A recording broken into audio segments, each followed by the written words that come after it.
E nessa noite eu quero conversar com vocês sobre uma coisa bem interessante. Algo que Deus colocou no meu coração. Essa mensagem estava parada na minha caixinha há muito tempo. E hoje o Senhor me despertou para ela e eu quero trazer para vocês. Espero concluí-la. Você já deixou alguma coisa pela metade?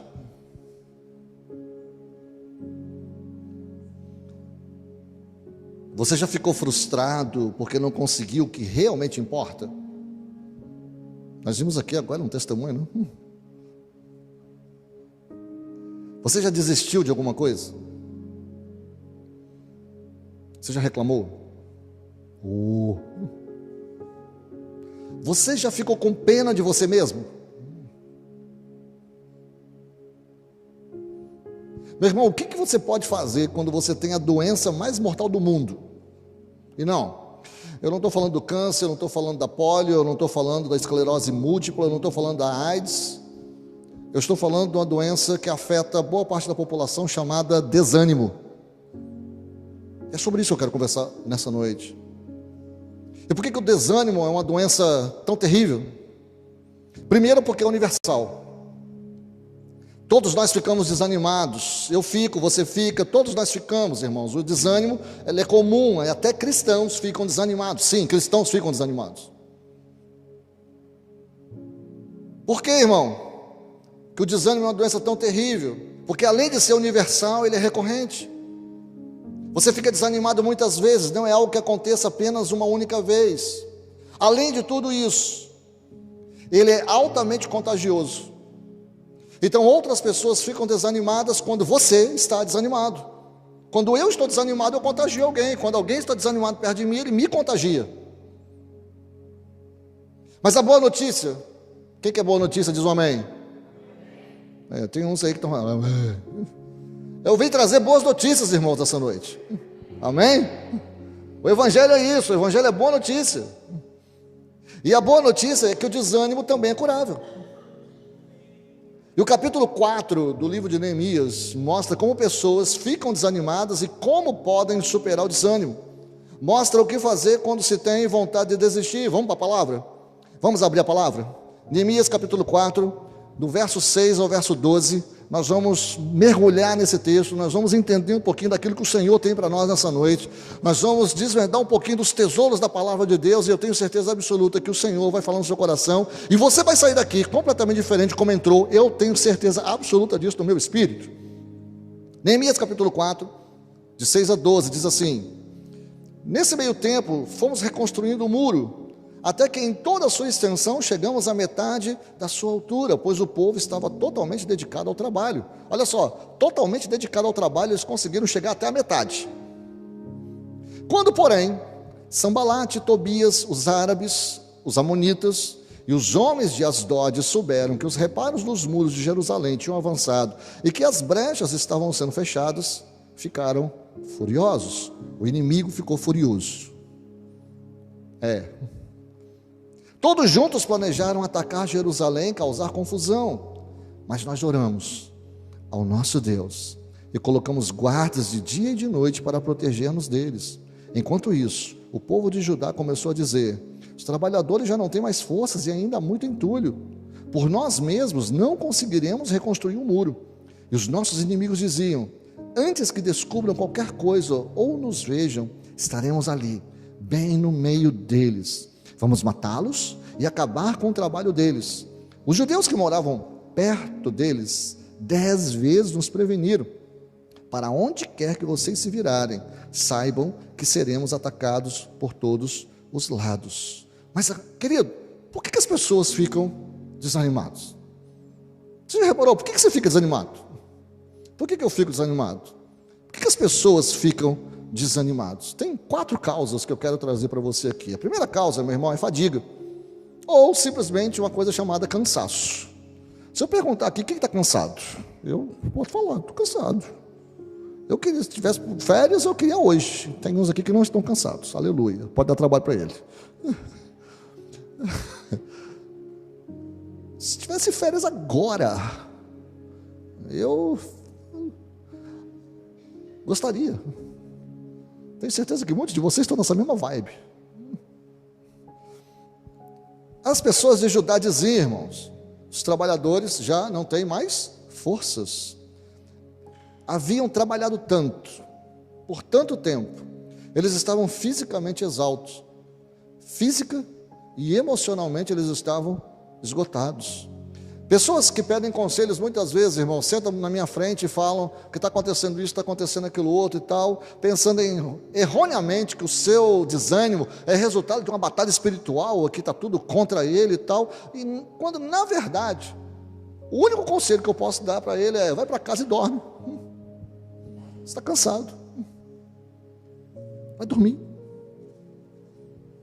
relaxa, e se você puder, tenha um luxo de algum tempo de férias, parado, sem fazer nada. Glória a Deus. Deixa eu fazer uma perguntinha que eu não faço há muito tempo para você. Como é que você quer parar? Você quer parar porque você quer parar, porque você planejou parar, ou você quer parar porque você foi parado? Porque aconteceu alguma doença, um acidente, algum imprevisto que fez você parar. Como que você quer parar? Essa é uma boa pergunta para reflexão. E sim, eu entendo que às vezes nós não conseguimos parar. Eu entendo que é uma fase. Mas eu entendo que até mesmo nas fases em que nós estamos de fato sobrecarregados, nós precisamos fazer um planejamento de quando parar. Porque isso nos dá perspectiva de futuro, e nós sabemos que nós vamos ir até esse alvo e ali a gente para. Isso nos dá uma demanda mental e emocional para aguentar aquele período de jornada. Eu sei que até ali eu vou chegar. É tipo Emerson, o Robert, o povo aí da maratona. A gente vai correr até a linha de chegada. Depois da linha de chegada, né? Não, Fernandinho, a gente corre até a linha de chegada. Depois a gente desaba. É mais ou menos isso. Você tem um alvo. E quando você tem um alvo, é mais fácil suportar. Vocês estão aí comigo? Estão me acompanhando? Amém? Todo mundo aqui? Amém? Então, irmãos, em que momento que nós ficamos fatigados e desanimados? Observem o verso 6. Dá uma olhada no verso 6 de Neemias 4. Nesse meio tempo, fomos construindo um muro, até que em toda a sua extensão chegamos à metade da sua altura, pois o povo estava totalmente dedicado ao trabalho. Sabe quando você está mais propenso a ficar desanimado? Quando está na metade de um projeto. No início, meu irmão, todos trabalham duro, né? O verso 5 está dizendo aqui: pois o povo estava totalmente dedicado ao trabalho. Por quê? Porque o projeto é novidade, você está aprendendo, tudo é novo. Você está se esforçando, você está se dedicando, você está aprendendo, você não tem tempo para pensar em outra coisa, porque tudo é novo. Mas no início, irmão, é essa novidade, mas depois de um tempo a novidade passou e tornou-se cansativa, e a vida se acomoda num costume, numa rotina, num ritual. Você acorda, faz o que você tem que fazer, volta para casa, dorme, acorda, faz o que tem que fazer, volta para casa e dorme. E isso vira um costume, vira um ritual, e você fica no automático. E a pior coisa do mundo é viver no automático, e grande parte da nossa sociedade está vivendo nesse automatismo. Você já pintou um quarto? Você já pintou uma sala? Você já reorganizou aqueles arquivos de papel, aquelas contas de 5 anos que estão lá, que você tem que dar uma reforma naquele armário seu lá, jogar papel fora? Você já escalou um morro? Sabe, aquelas coisas que você prevê que vai levar tantas horas e que já se passou mais tempo e você ainda está na metade do negócio? E aí surge a dúvida: devo continuar ou não? E aí você começa a pensar: talvez seja a vontade de Deus que eu pare. Não, Deus não está nesse negócio não. É melhor eu deixar para lá. É melhor eu voltar. E o cansaço, irmão, É a causa número 1 do desânimo e geralmente aparece na metade da tarefa. É por isso que tantas pessoas raramente terminam alguma coisa, porque elas desistem no meio do caminho, no meio do processo. A segunda razão, irmão, é a frustração.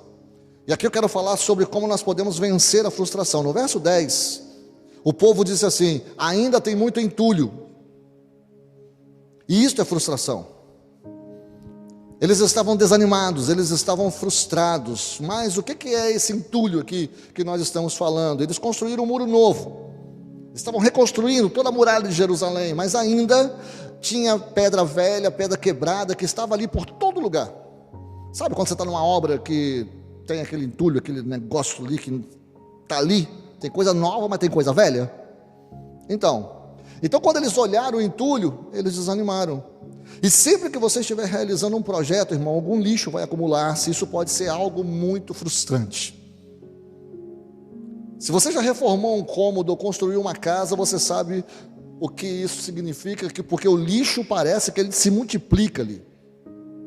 Você não pode impedir que as quinquilharias apareçam na sua vida, irmão. Mas você pode aprender a reconhecer essas quinquilharias e fazer com que elas não te desviem, não mudem o rumo do seu plano original. Mas, pastor, o que são essas quinquilharias? São as coisas triviais, irmãos, que gastam o seu tempo, sua energia. E essas coisas triviais que gastam o seu tempo, a sua energia, elas geram frustração. Quinquilharia, irmão, é tudo aquilo que te impede de tornar-se aquilo que você quer ser, que impede você de fazer aquilo que realmente importa fazer, que te desvia do foco. Uma terceira razão, irmão, para o desânimo. Agora vamos olhar o verso 10. Se você olhar o verso 10, está dizendo assim: por nós mesmos não conseguiremos reconstruir o muro. Sabe o que diziam? Não podemos fazer isso, é impossível, é tolice tentar. Eu desisto, quero mais não, cansei de brincar. A terceira causa do desânimo, irmão, é o fracasso. Eles não conseguiram terminar a tarefa tão rápido quanto planejaram. Isso significava que a confiança foi por água abaixo. Tem uma propaganda na televisão de um camarada aí falando de uma bet em relação à seleção brasileira, né? E ele fala assim: o que falta? O que é importante num time? Ah, confiança. Confiança é tudo. Se eu estou confiante, eu vou chutar a bola, ela vai entrar no gol. Se eu não estou confiante, eu vou chutar a bola e ela vai lá na arquibancada. Confiança é tudo, irmão. E assim, como tratar o fracasso da sua vida? Quando você fracassa, você fica o quê? Com pena de você mesmo? Você começa a reclamar? Você culpa outras pessoas pelo seu fracasso? A diferença entre vencedores e perdedores, irmãos, está em que em vencedores sempre vem a derrota como temporária. Alexander Fleming, antes de descobrir a penicilina, lá no início do outro século, ele falhou muitas vezes. E cada vez que ele falhava, ele pensava: estou mais perto de acertar. Essa é a mentalidade do vencedor. Essa é a mentalidade que nós temos que ter, irmão. Você caiu, ralou o nariz, você fracassou, levanta, sacode a poeira, dá a volta por cima e vai em frente. É assim que funciona. Deus está chamando você para resistir, Deus está chamando você para ir além, Deus está chamando você para que você possa crescer na fé, para que você possa se transformar na imagem e semelhança do Cristo vivo sobre a face da terra. Esse é o plano do Senhor para você e para mim. Em quarto lugar, irmão, os ajudantes de Neemias, eles expressaram essa quarta razão, lá no verso 11. Em Israel haviam pessoas que não queriam que o muro fosse reconstruído. Eram os inimigos dos judeus. Lembra? Falei dos inimigos aqui, ficaram com raiva, se levantaram. E como é que esses inimigos agiam? Eles são sagazes. Primeiro eles criticaram. Os inimigos sempre vão te criticar. Os inimigos sempre vão criticar a gente. A segunda coisa, depois de criticar, é ridicularizar, é zombar, é fazer com que a gente pareça ridículo. E uma terceira coisa que eles fazem é ameaçar. Se continuarem a construir o muro, nós vamos matá-los. Então os construtores ficaram desanimados. Por quê? Por causa do quarto fator, o medo. Medo, irmão, faz com que a gente desanima. O medo, ele tem um peso gigantesco na nossa vida. Mas observe quem ficou desanimado. Vamos aprofundar um pouquinho mais. Me acompanha aqui. Primeiro, quem ficou desanimado? Os judeus que moravam perto do inimigo, está lá no verso 12. Eles desanimaram outros irmãos. Irmão, ficar perto de uma pessoa negativa é igual a você se transformar numa pessoa negativa. Ouvir não pode ser feito. É igual a começar a acreditar nessa pessoa. Se você está ouvindo que não pode ser feito, você vai pensar, não pode ser feito, não vou fazer. Você tem os medos que estão impedindo você, meu irmão, de crescer e de se desenvolver, talvez exatamente porque você está ouvindo pessoas que estão falando para você que você não pode, que você não deve, que você não é capaz. E aí, será que você está sendo criticado e humilhado? Será que você está com medo de se aventurar no novo emprego? No novo aprendizado? A Paula falou aqui que ela teve que aprender inglês. É isso aí, Paula. Eu estou esperando você aprender italiano, eu estou esperando você aprender espanhol, eu estou esperando você aprender japonês, chinês, sei lá, alemão. Eu estou falando para ela, mas estou falando para todos vocês. Qual o projeto novo que você teve esse ano? O que de novidade você aprendeu esse ano? Que coisa que você nunca fez na sua vida que você ainda não fez esse ano? Tem tempo. Que tal você colocar isso como alvo?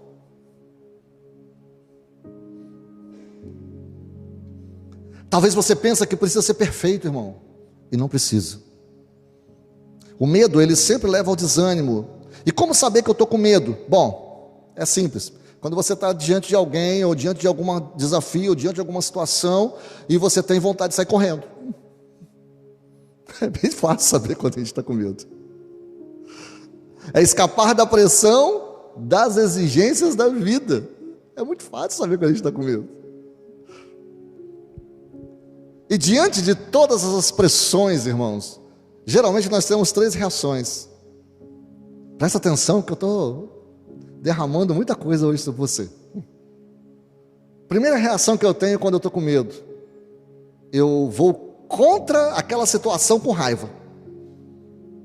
Uma segunda forma que eu posso reagir quando eu estou com medo é fugir, porque eu estou com medo. Mas tem uma terceira forma de reagir, irmão, quando eu estou sendo confrontado por uma situação, é andar com aquela situação em amor até que eu receba o livramento do meu Deus, porque o meu Deus está comigo, eu não estou só.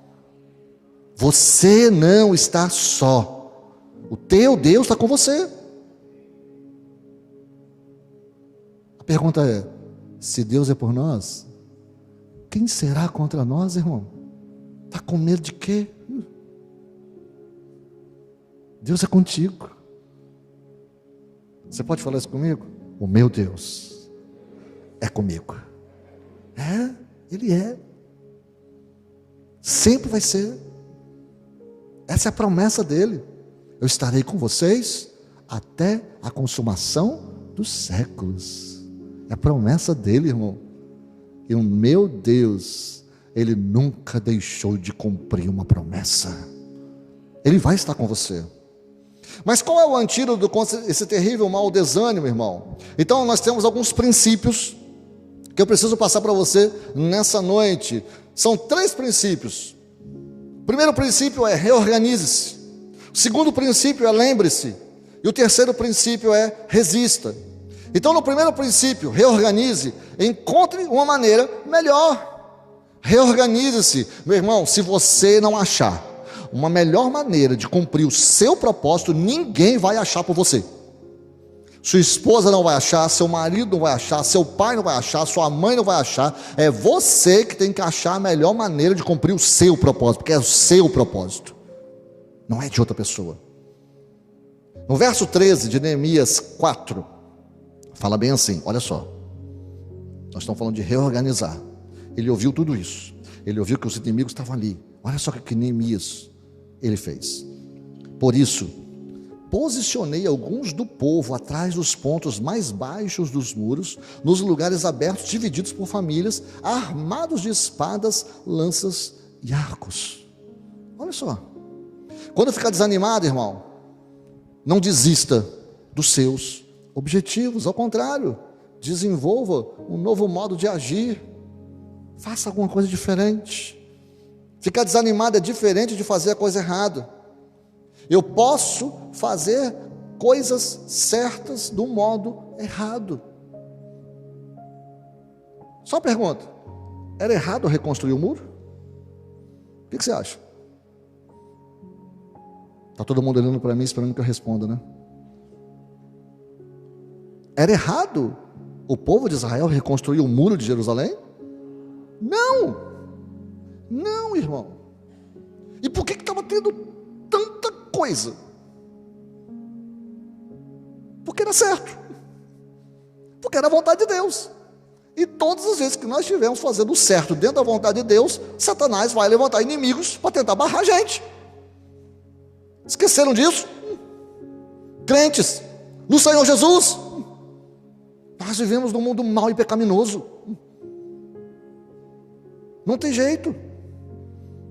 Reorganize a sua vida, meu irmão. Se você tem algum problema no casamento, algum problema nos negócios, algum problema na sua área profissional, na sua área emocional, na sua área psíquica, reorganize a sua vida. É você que precisa tomar as rédeas disso e reorganizar a sua vida. Não é outra pessoa que vai fazer. Ninguém vai fazer isso por você, meu irmão. Entenda que é uma palavra do Espírito Santo para você. Reorganize a sua vida. Busque uma nova abordagem. Ah, pastor, eu estou perto de ter um ataque cardíaco. Mude sua alimentação, meu irmão. Vai fazer um exercício. Vai dormir mais cedo, sabe? Corta alguma coisa. Troque alguma coisa.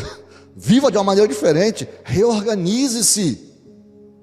Não espera você chegar diante do médico, para o médico falar assim: corta isso, tira aquilo. Aí você fala assim: agora eu não posso fazer mais nada. Faz antes. Busca uma nova abordagem nas suas emoções, no seu financeiro, irmão. Mas não desista. Persevere.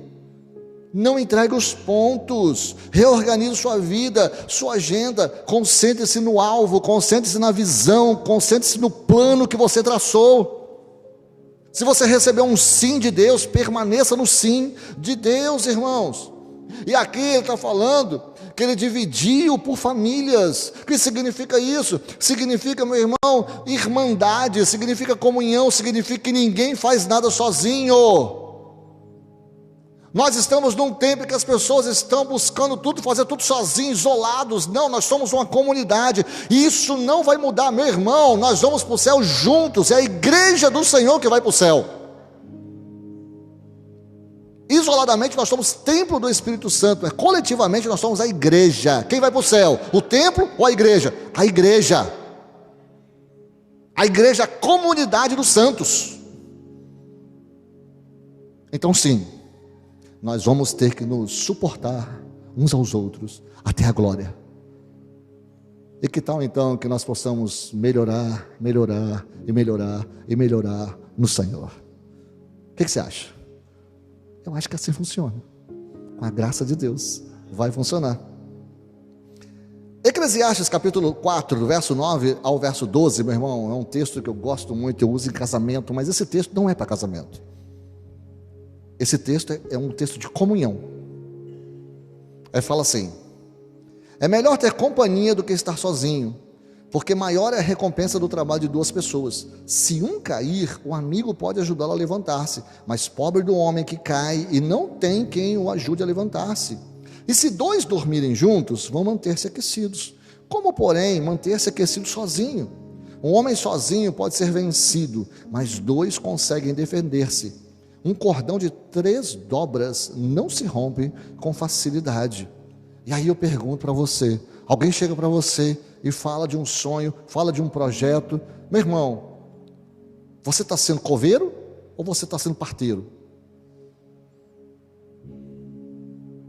Você está ajudando o sonho do seu irmão vir à tona ou você está enterrando o sonho do seu irmão? E aqui eu estou respondendo já, eu estou falando já de pessoas que, se você estiver desanimado, você vai agir como coveiro. Mas se você estiver cheio do Espírito, avivado no Senhor, se você estiver com azeite dentro de você, você vai ser parteiro do sonho do seu irmão. Domingo passado, eu falei para vocês que Deus nunca dá uma bênção particular para nós. A bênção que Deus dá para a gente, ela vai refletir sobre a vida do outra pessoa. E é assim que funciona, meu irmão. Quando alguém procura a gente, fala com a gente e compartilha com a gente uma bênção, meu irmão, celebra aquela bênção. Porque muitas vezes aquela bênção não é só para ele, é para você também. Então celebre, aprenda a celebrar. Uma segunda coisa aqui, um segundo princípio, meu irmão, é lembre-se do seu Senhor. Então o primeiro princípio, reorganize-se. O segundo princípio é lembre-se do seu Senhor. Reconsagre sua vida. Dedique-se, se aproxime do Senhor. E de que nós devemos nos lembrar, irmão? Primeiro, lembre-se da bondade de Deus para com você no passado. Se Deus fez uma vez na sua vida, Deus é fiel para fazer de novo, meu irmão. É para você olhar para trás com gratidão, mas manter os seus olhos para frente. Em segundo lugar, lembre-se da promessa de Deus no presente, que Deus prometeu para você. Ele vai manter você firme, para que a promessa dele chegue até você, para que a bênção dele chegue até você. Meu irmão, você não precisa correr atrás de bênção, você precisa correr atrás de Jesus Cristo. Quando você corre atrás de Jesus, segue ao Senhor pelo caminho, as bênçãos de Deus te acompanham. Elas vêm atrás de você, você não precisa ficar aí mendigando bênção não, a bênção corre atrás de você. É isso que a palavra de Deus fala. Então conserve-se livres do amor ao dinheiro, contentem-se com o que vocês têm, porque Deus mesmo disse, nunca o deixarei, nunca o abandonarei. Está lá em Hebreus capítulo 3, do verso 5. Promessa. Deus está dizendo de novo aqui, eu já falei de Mateus, que Deus estará conosco, e aqui eu estou falando, repetindo a promessa. Você não está sozinho. Você pode falar isso comigo de novo? Eu não estou só. Não está, meu irmão. Você é a maioria com Deus. Na hora que você bota o pé em qualquer lugar, está chegando você, o Pai, o Filho e o Espírito Santo. A gente só anda em bando, meu irmão. Seu carro nunca está sozinho. Você nunca está sozinho no carro. Toda vez que eu estou dirigindo, está eu, o Pai, o Filho e o Espírito Santo. E nós estamos ali louvando. Eu estou louvando a eles, né, e ali com altos papos e altas revelações. De vez em quando Deus repega uma carona no carro. É do seu carro. Diga-se de passagem. Para quem não sabe, o carro é dela. Eu só sou o Uber. Terceiro lugar, irmão, lembre-se do poder de Deus no futuro. Filipenses capítulo 4, no verso 13, Paulo ele fala uma coisa muito interessante, eu tudo posso naquilo que me fortalece. Mas ele falou isso depois de quê? Ter passado por um perrengue pra caramba. Quem aqui já passou por perrengue? Eita! Todo mundo. Muitos perrengues. E aí a gente pode falar, tudo posso naquele que me fortalece.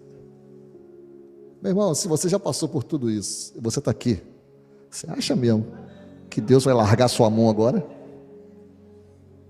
Eu posso falar com você com toda certeza, se você não largar a mão de Deus, Deus não vai largar sua mão. Eu estou agarradinho em Deus. Senhor, me ajuda, estou aqui. Tire seus pensamentos, meus amados, das circunstâncias e coloque-os no Senhor. Você precisa saber que os seus pensamentos determinam os seus sentimentos. Então, cuidado com aquilo que você pensa. Cuidado com o que entra na sua cachola. Ok? Terceiro princípio, resista.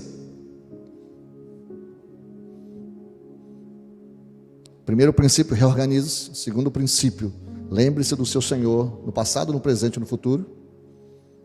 Terceiro princípio, resista. Lute apesar das circunstâncias. Pastor, eu estou cansado. Eu sei. Como eu falei, eu também. E daí? Meu irmão, de que forma nós podemos lutar com desânimo? Eu vou te dar uma resposta muito clara: resistindo a ele. Amanhã é segunda-feira, certo? Eu vou falar de novo, porque vocês esqueceram. Quem não é membro da igreja, eu tenho uma máxima aqui que eu falo assim: amanhã é segunda-feira. Aí você responde assim: glória a Deus. Por quê? Para espantar o espírito de Garfield. Vocês conheciam aquele gatinho laranja que gosta de lasanha, preguiçoso, gordinho? E ele falava assim: odeio segunda-feira. Se vocês não sabem quem é Garfield, os jovens aí que não sabem quem é Garfield, vai lá e procura Garfield. Nós não temos espírito de Garfield, tá, irmão? Segunda-feira é um dia que o Senhor nos levanta de manhã para prosperar durante a semana. Segunda-feira é um dia que o nosso Deus nos levanta cheio de vida, cheio de saúde, cheio de graça, cheio de paz e cheio do poder de Deus, para poder pregar a palavra, ser luz desse mundo tenebroso. Então, amanhã é segunda-feira. Glória a Deus, irmãos, é isso. Lembre-se disso amanhã cedo, tá? Agora tá, aleluia. Amanhã de manhã, com esse friozinho, oh Deus, frio para capixaba, né? 20 graus, congelado. Mas amanhã é segunda-feira. De que forma nós podemos lutar contra o desânimo? Resistindo a ele. Verso 14 fala assim: fiz uma rápida inspeção e imediatamente disse aos nobres, aos oficiais e ao restante do povo: não tenham medo deles. Eu estou falando aqui para você: não tenha medo da segunda-feira, não tenha medo dessa semana, não tenha medo daquilo que está diante de você, não tenha medo. Olha aqui, lembrem-se de que o Senhor é grande e temível, e lutem por seus irmãos, por seus filhos, por suas filhas, por suas mulheres e por suas casas. E aqui, irmão, tem uma coisa que marca muito meu coração: lutem por seus filhos. Pais, lutem por seus filhos. Ele está dizendo: não se rendam ao desânimo sem lutar. Resistam ao desânimo. A Bíblia ensina que nós cristãos estamos em guerra, irmão. O diabo, ele é o acusador, e ele adora nos depreciar. Por quê? Por que será que o diabo, o nosso acusador, adora nos depreciar? Irmão, porque essa é a sua arma número 1. Porque ele sabe que um cristão, quando está desanimado, o potencial dele é limitado. O potencial dele fica em 10%, 20%, que ele não faz aquilo que ele tem que fazer. Ele sabe que quando nós estamos desanimados, a nossa eficiência é neutralizada, irmão. Ele sabe que quando nós estamos abatidos, nós não funcionamos direito. Então ele faz de tudo para nos desanimar. Existe uma chamada do pastor Tiago, lá no capítulo 4, no verso 7, que ele fala muito diretamente para os cristãos da igreja. Ele fala assim: resistam ao diabo. Eu estou aqui no nome de Jesus como voz profética sobre você, dizendo a mesma coisa e fazendo eco aquilo que a palavra de Deus está falando. Igreja do Senhor, Igreja Batista Árvore da Vida, resistam ao diabo. É isso que nós devemos fazer. Resista a ele e aos pensamentos negativos. Resista a todo o desânimo que ele tenta colocar em você, meu irmão. Você não precisa viver uma vida desanimada, mas a escolha é sua. Você pode optar por desistir. Sempre tem essa opção. Essa é a opção mais fácil. Ok? Porém, conhecendo vocês, eu posso dizer que pessoas notáveis, elas simplesmente se recusam a desistir. Pessoas nobres, elas se recusam a ficar desanimadas. Eu conheço vocês. Vocês não sabem desistir. Eu conheço vocês. Desistir não é uma opção para nós. Mas vamos até o fim. Sabe, pessoas notáveis, irmãos, elas nunca abandonam a luta, mesmo quando estão cansadas, frustradas, têm falhado e estejam com medo. Nós não vamos desistir. Nós não vamos virar as costas para o nosso inimigo. Nós vamos encarar o nosso inimigo de frente. Pessoas notáveis, irmãos, são pessoas comuns com uma quantidade extraordinária de persistência. Elas simplesmente permanecem e elas nunca desistem. Vocês são essas pessoas. Eu quero dizer isso aqui do púlpito, do altar do Senhor, como voz profética sobre a sua vida, como pastor de vocês, e eu reconheço isso em vocês. Vencedores, irmãos, não são os mais fortes, os mais inteligentes, ou os mais rápidos. Vencedores são aqueles que nunca desistem. E nós somos esses. Nós não vamos desistir. Nós não vamos retroceder. Nós vamos permanecer. Nós vamos lançar raízes. Nós vamos frutificar. Nós vamos povoar o céu e esvaziar o inferno.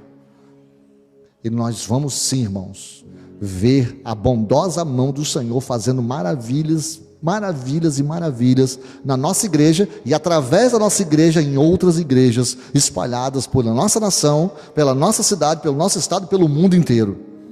Esse é a promessa e o propósito do Senhor para nós.